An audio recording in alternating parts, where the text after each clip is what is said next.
మిత్రులారా, మెదక్ అంటే కేసీఆర్ గారికి చాలా ఇష్టం.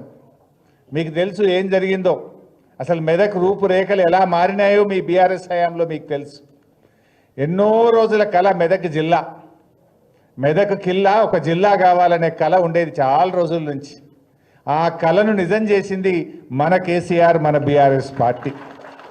ఇందిరాగాంధీ అప్పటి నుంచి ఉండే మెదక్ జిల్లా కావాలి, పేరుకు మెదకు సంసారం అంతా సంగారెడ్డి, కానీ ఆ జిల్లాను మెదక్కిచ్చింది మన కేసీఆర్.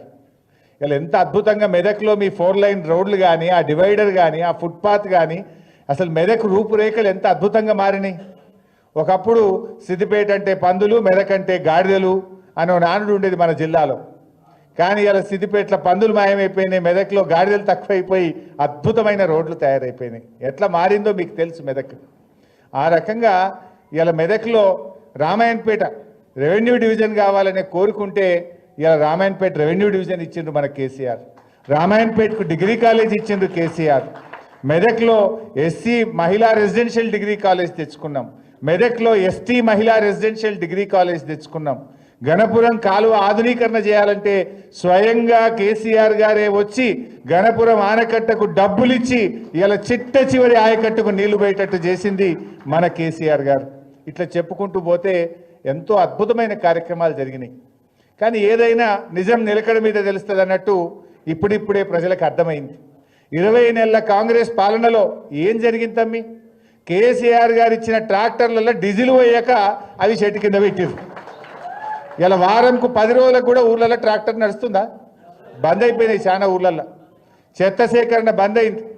ఏ ఊర్లనన్నా పోయి చూడండి, 150 బుగ్గలుంటే 60 కాలిపోయినాయి, సగం కాలిపోయినాయి. బుగ్గలేసేటోడు దిక్కులేడు, బుగ్గలేసే పరిస్థితి లేదు, పైప్ బలిగితే అతికేటోడు లేడు, ట్రాక్టర్లో డీజిల్ పోసి చెత్తేరే పరిస్థితి కూడా లేనటువంటి పరిస్థితి ఏర్పడ్డది.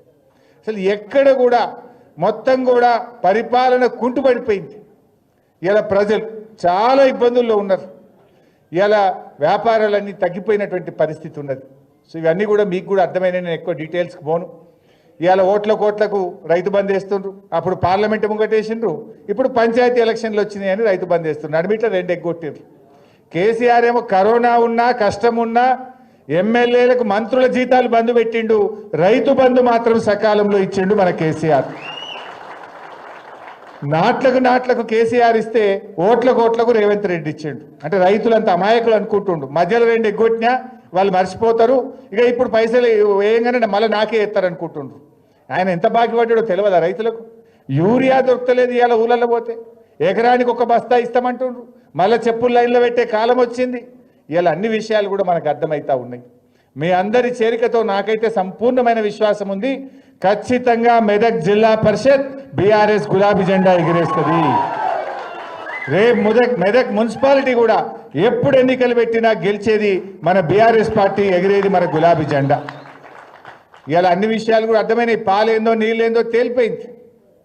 ఇవాళ రేవంత్ రెడ్డి కూడా నేను ఎక్కడో మాట్లాడుతుండేదో, మాట్లాడితే పేపర్లు చదువుతూ ఉంటాయి. కొంతమంది ఉద్యోగస్తులు తల్లిదండ్రులకు అన్నం పెడతలేరు, తల్లిదండ్రుల్ని మంచిగా చూసుకుంటలేరు అని చెప్పి వాళ్ళ జీతాల్లో 10%, 15% కట్ చేసే విషయాన్ని పరిశీలించండి అని ఆయన మాట్లాడినట్టుగా పేపర్లు వచ్చింది. సరే, అది మంచిదే. మరి నేను అడుగుతా రేవంత్ రెడ్డి, నువ్వు ఎన్నికల్లో 420 హామీలు ఇచ్చినావు, 6 గ్యారంటీలు అమలు చేస్తా అని చెప్పినావు, మొదటి సంతకం దాని మీదనే పెడతా అని చెప్పినావు, చట్టబద్ధత తెస్తా అని చెప్పినావు, అన్ని మాటలు చెప్పి అధికారంలోకి వచ్చినాక ఇవాళ నీ 420 హామీలు ఎగబెట్టినావు. నువ్వు అడ్డదారులు అధికారంలోకి వచ్చి ప్రజలకిచ్చిన హామీలన్నీ మోసం చేసినావు కదా. మరి నీకు కూడా ఏం కోత పెట్టాలనో గది కూడా చెప్తే మంచిగుంటుంది. నీకు కూడా కోత పెట్టాలనా వద్దా? మొదటి ఏడాదిలో 6 గ్యారెంటీలు అమలు చేస్తాను, 100 రోజుల్లో 6 గ్యారెంటీలు అమలు చేస్తాను. మరి 420 హామీలు ఎగబెట్టి ప్రజలకిచ్చిన హామీలను అమలు చేయనటువంటి రేవంత్ రెడ్డికి కూడా ఏం కోత పెట్టాలనో కూడా అది కూడా నువ్వే చెప్తే మంచిగుంటుంది. ఇలా ఏం మాట్లాడిన అబద్ధాలు.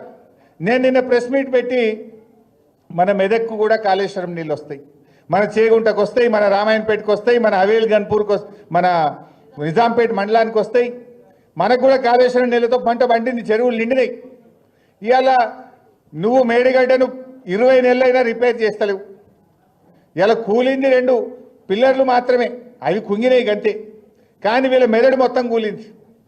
నేనేం చెప్పినా మేడిగడ్డ లేకపోయినా గోదావరి నదిలో నీళ్లు నడుస్తున్నాయి. కన్నెపల్లి పంప్ హౌస్లో మోటార్లు ఒత్తుతే మా నిజాంపేట మండలంలో చెరువులు నింపచ్చు, మా చేగుంటలో చెరువులు నింపచ్చు, మా రామాయణపేటకు నీళ్లు తీసుకుపోవచ్చు. గా మోటార్లు వస్తావా అని మనం మాట్లాడినాం. మాట్లాడితే ఆయన అంటాడు హరీష్ రావు అన్ని అబద్ధాలే చెప్తుండు అన్నాడు. ఏది అబద్ధం ఉత్తమ్ కుమార్ రెడ్డి? ఏమనంటే ఒక స్టాండర్డ్ డైలాగ్స్, విషయం లేదు వాళ్ళ దగ్గర, నిజం మాట్లాడే ధైర్యం లేదు, విషయం పరిజ్ఞానం లేదు, కానీ ఓ స్టాండర్డ్ డైలాగ్ అన్ని అబద్ధాలే. నేను అడుగుతున్న ఉత్తమ్ కుమార్ రెడ్డి ఏది అబద్ధాలు? శ్రీశైలంలో వరద వచ్చి 36 రోజులైంది, అబద్ధమా?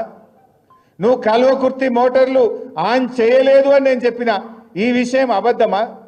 పోయిన సంవత్సరం తెలంగాణకు వాడుకోవాల్సిన నీళ్లు 65 టీఎంసీల నీళ్లను ఆంధ్రాకు చంద్రబాబు నాయుడుకి అప్పచెప్పి తెలంగాణలో పంటలు ఎండబెట్టింది, అబద్ధమా? ఇవాళ ఆంధ్రప్రదేశ్ ప్రభుత్వం అదే శ్రీశైలం నుంచి పోతిరెడ్డిపాడు గేట్లు ఎత్తి వాళ్ళేమో నీళ్లు తీసుకుపోతారు, నువ్వేమో కల్వకుర్తి మోటార్లు ఎత్తి తెలంగాణకు నీళ్లు ఇవ్వలేదని అనే మాట నేను చెప్పిన ఇది అబద్ధమా? ఇవాళ కన్నెపల్లిలో దాదాపు 1,00,000 క్యూసెక్కుల నీళ్లు గోదావరిలో ప్రవహిస్తున్నాయని చెప్పిన ఈ విషయం అబద్ధమా? ఏది అబద్ధం? పాలన చేతగాక మోటార్లు ఎత్తి నీళ్లు ఇయ్య చేతగాక ఇవాళ అబద్ధము అనే ఒక పిచ్చి మాటలు మాట్లాడుతూ ఉన్నారు. దమ్ముంటే బహిరంగ చర్చకు రా, ఏడ మాట్లాడదామో మాట్లాడదాం. 1,00,000 క్యూసెక్కులు గోదావరిలో వారేది నిజం కాదా? పోతిరెడ్డిపాడు గేట్లెత్తి ఆంధ్రోడు నీళ్లు తీసుకుపోయేది నిజం కాదా?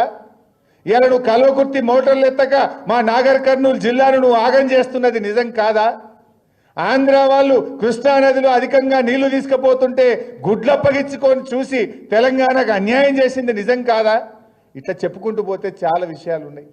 రేవంత్ పాలన ఎట్లుందంటే నీళ్లు ఆంధ్రాకు, నిధులు ఢిల్లీకి, మూటలన్నీ ఢిల్లీకి తీసుకుపోయి అప్పచెప్తాడు. నేను పోయిండు మళ్ళా లెక్క అప్పచెప్పాలి కదా ఢిల్లీలో. నిధులేమో మూటలు ఢిల్లీకి, నీళ్ళేమో ఆంధ్రాకు. ఇంతకు మించి వీళ్ళు చేసింది ఏమన్నా ఉన్నదా? ఏ విషయంలో అభివృద్ధి సాధించారు? కేసీఆర్ కిట్టు బంద్ అయిపోయింది, దవాఖానలలో పోతే బతుకమ్మ చీరలు బంద్ అయిపోయినాయి, ఫీజు రియంబర్స్మెంట్ బంద్ అయిపోయింది. ఫీజు రియంబర్స్మెంట్ వస్తుందా? ఇలా ఏడాది అర్థం నుంచి ఒక్క పిల్లవాడికి కూడా ₹1 ఇచ్చినటువంటి పరిస్థితి లేదు ఈరోజు. ఇలా అనేకంగా చాలా సమస్యలు ఎదుర్కొంటున్నటువంటి పరిస్థితి ఉంది. అందువల్ల ఈ ప్రభుత్వానికి బుద్ధి చెప్పాలంటే మనందరం కూడా ఒకటి కావాలి. మనకు ఎప్పుడు ఎలక్షన్లు ఎప్పుడు జరిగినా ఇలా ప్రజలే చెప్తున్నారు, మనం కాదు. రోడ్డు మీద పోయి ఆటో వాడిని అడిగినా, ట్యాక్సీ వాడిని అడిగినా, ఉపాధి హామీ కూలీని అడిగినా, ఎవరిని మాట్లాడించినా మళ్ళా సార్ రావాలి, కేసీఆర్ రావాలి, బీఆర్ఎస్ గెలవాలనేటువంటి మాట ఈరోజు మాట్లాడుతూ ఉన్నారు. కానీ మనం కూడా గట్టిగా పనిచేద్దాం. ముందు ఈ లోకల్ బాడీస్లో అందరం కలిసి మన మెదక్ జిల్లా పరిషత్ను గెలిపించడం కోసం కలిసిమెలిసి అందరం పనిచేద్దాం. డెఫినెట్గా నాకు నమ్మకం ఉన్నది, మన మెదక్ జిల్లాలో, ఉమ్మడి మెదక్ జిల్లాలో 3 జిల్లా పరిషత్లు మనం గెలిచి తీరుతాం ఖచ్చితంగా. కానీ మనం కష్టపడి పనిచేద్దాం. తమ్ముళ్ళు కూడా ఈరోజు సాధారణంగా మీరు ఆహ్వానించిండ్రు, మిగతా వాళ్ళను మీరు ఇంకా అందరు కలిసి పనిచేయండి. ఇంకా కొంతమంది కూడా మాట్లాడిన నాకు ఇవాళ, అన్న మేము కూడా వస్తామంటారు. అరే వీళ్ళు ఇవాళ వచ్చేస్తారు అన్న, మేము కూడా చెప్తే వస్తాం కదా అని నాకు నిన్న రాత్రి కొందరు ఫోన్ చేసిండ్రు. మేము కూడా వస్తాం, అలా మాకు ఒక డేట్ ఇయ్యండి అంటున్నారు. నాకు తెలిసిగా బారన్న కాంగ్రెస్ కాలైపోతాడు, ఎవడు ఉండడిగా, ఆడెవడు ఉండడు. అందరికి అర్థమైపోయింది, ఏ తెలియదా బీ తెలియదా. సో ఆ పరిస్థితి ఉన్నది. కానీ మనం కూడా మంచిగా కలిసి పనిచేద్దాం. డెఫినెట్గా ప్రతి కార్యకర్తను కూడా కాపాడుకునే బాధ్యత నాది. ముఖ్యంగా మెదక్ నియోజకవర్గం కేసీఆర్ గారికి, బీఆర్ఎస్ పార్టీకి ఉద్యమకాలం నుంచి అండగా ఉన్నటువంటి నియోజకవర్గం మెదక్ నియోజకవర్గం. కేసీఆర్ గారికి కూడా ఎంతో మెదక్ అంటే చాలా ఇష్టమైనటువంటిది, సొంత జిల్లా వారిది. తప్పకుండా మెదక్కు అన్ని రకాలుగా మళ్ళీ అండగా ఉంటుంది మన బీఆర్ఎస్ ప్రభుత్వం. నేను కూడా అండగా ఉంటాను. మీరందరినీ కూడా కాపాడుకునే బాధ్యత నాది. కలిసిమెలిసి పనిచేద్దాం. అన్ని జిల్లా పరిషత్లు, అన్ని ఎంపీటీసీలను మనం గెలుచుకునే విధంగా అందరం మంచిగా టీం వర్క్ చేసి మనం మళ్ళీ మెదక్ నియోజకవర్గం మీద గులాబీ జెండా ఎగిరేసేదాకా కూడా అందరం కలిసిమెలిసి పనిచేద్దాం.